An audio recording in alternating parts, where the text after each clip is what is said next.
ঈসা আলাইহিস সালামের পরে মুহাম্মদ রাসূলুল্লাহ সাল্লাল্লাহু আলাইহি ওয়াসাল্লামের পূর্বে মাঝখানে 5 থেকে 600 বছর দ্বীনের মেহনত বন্ধ ছিল। কি ছিল? দ্বীনের মেহনত বন্ধ ছিল, দাওয়াতের মেহনত বন্ধ ছিল। এই বন্ধ থাকার কারণে ওই যুগটিকে বলা হয় আইয়ামে জাহিলিয়া।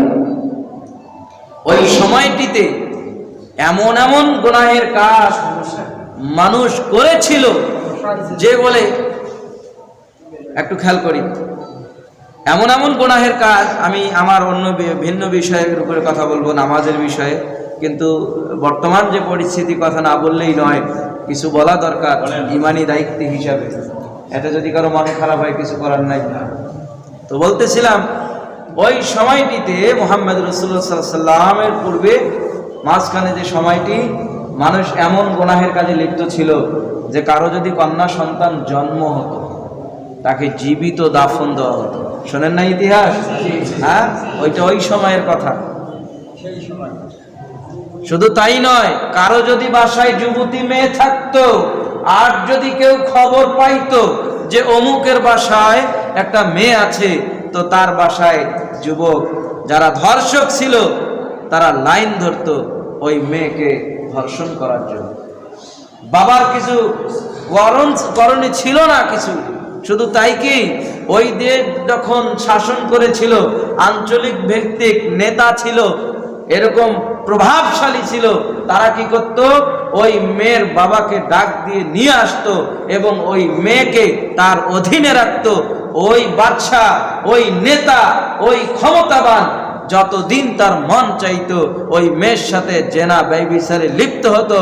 যখন তার খায়েশাত পূরণ হতো তখন ওই মেয়েকে তার বাবার হাতে তুলে দিত। বলি না নাউজুবিল্লাহ। মায়েদের উপরে এত জুলুম, এত নির্যাতন ওই সময়ে চলেছিল। এমন অবস্থায় মুহাম্মদ রাসূলুল্লাহ সাল্লাল্লাহু আলাইহি ওয়াসাল্লামের আবির্ভাব হলো, আগমন হলো এবং মানুষের উপরে মেহনত হয়ে গেল। মানুষগুলি সোনার মানুষে পরিণত হয়ে গেল। আজকে মায়েদের সম্মান আল্লাহ তাআলা, আল্লাহর রাসূল বাড়িয়ে দিল। বলি না একবার সুবহানাল্লাহ। যিনি মুহাম্মদ রাসূলুল্লাহ সাল্লাল্লাহু আলাইহি ওয়াসাল্লাম দুনিয়ার মধ্যে আগমন করেছেন, বলেন তিনি কি দিয়ে করেছেন? একটু বলতে হবে। তিনি যে বিষয়টি নিয়ে আগমন হয়েছেন, তিনি আর কোনো বিষয় নয়, আল্লাহর পবিত্র কোরআন। বলি না সুবহানাল্লাহ। এই কোরআনের মধ্যে রব্বে করিম ঘোষণা করেন, ওয়ামা আরসালনাকা ইল্লা রাহমাতাল লিল আলামিন। আল্লাহ সমস্ত বিশ্ববাসীর জন্য আল্লাহ রাব্বুল আলামিন মুহাম্মদ রাসূলুল্লাহ সাল্লাল্লাহু আলাইহি ওয়াসাল্লামকে রহমত হিসাবে পাঠিয়েছে। যখন তিনি দুনিয়ার মধ্যে এসেছে, মা আমেনা যখন গর্ভে ছিল, তখন মা আমেনা, ওই সময় কূপ ছিল ভাই, এরকম সাপ্লাই পানির ব্যবস্থা ছিল না।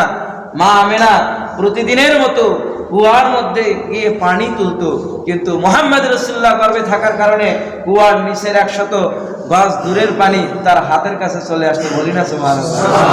মুহাম্মদ রাসূলুল্লাহ সাল্লাল্লাহু আলাইহি ওয়াসাল্লামের রহমত যে মা আমেনার গর্ভে যখন ছিল, এরকম রোদের মধ্যে আমেনা হেঁটে যায়, আমেনার মাথার উপরে মেঘ ছায়া দেয়। বলি না সুবহানাল্লাহ।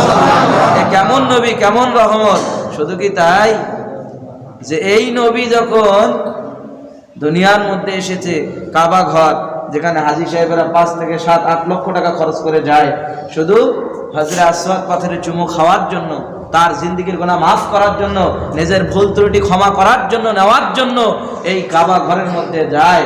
ওই কাবা ঘরের মধ্যে পবিত্র একটা স্থানে 360টা মূর্তি তারা রেখেছিল।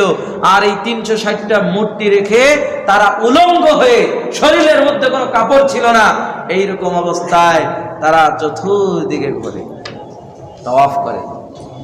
কার সামনে ভাই? কথা বলেন না কেন? কার সামনে? মূর্তির সামনে। ইব্রাহিম আলাইহিস সালামের ঘটনা শুনেন নাই? খাবার মূর্তির মুখে ঢুকি দেয়, খা, তুই নাকি রব, খা না।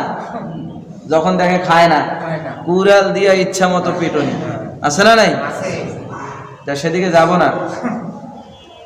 এই সমস্ত লোক যারা উলঙ্গ হয়ে 360টি মূর্তির পূজা করত, দেবদেবীর পূজা করত, মাছের পূজা করত, ঘাসের পূজা করত, আগুনের পূজা করত।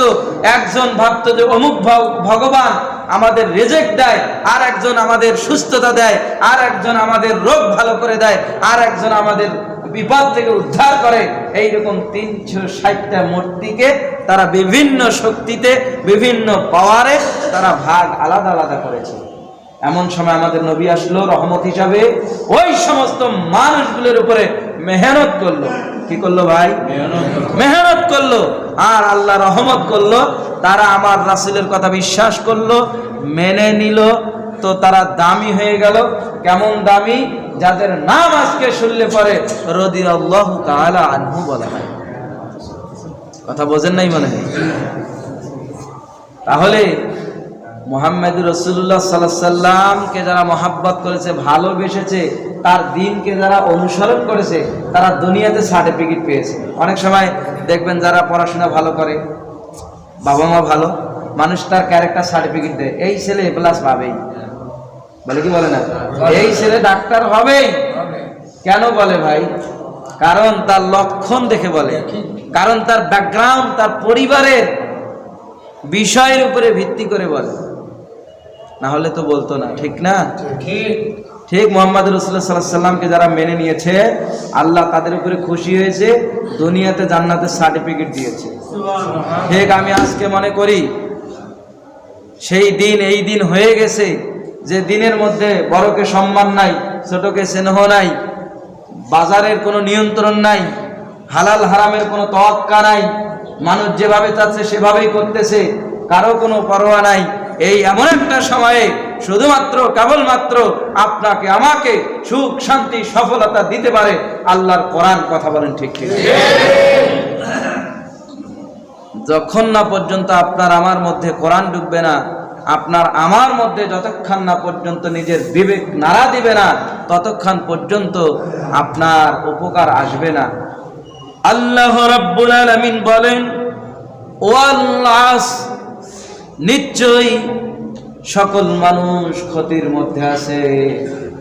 আল্লাহ তাআলা এখানে সময়ের কসম করে বললেন, কালের কসম করে বললেন, আবার আল্লাহ তাআলা বলতেছেন আসর এবং মাগরিবের সময়ের কসম, ওয়াল আসর।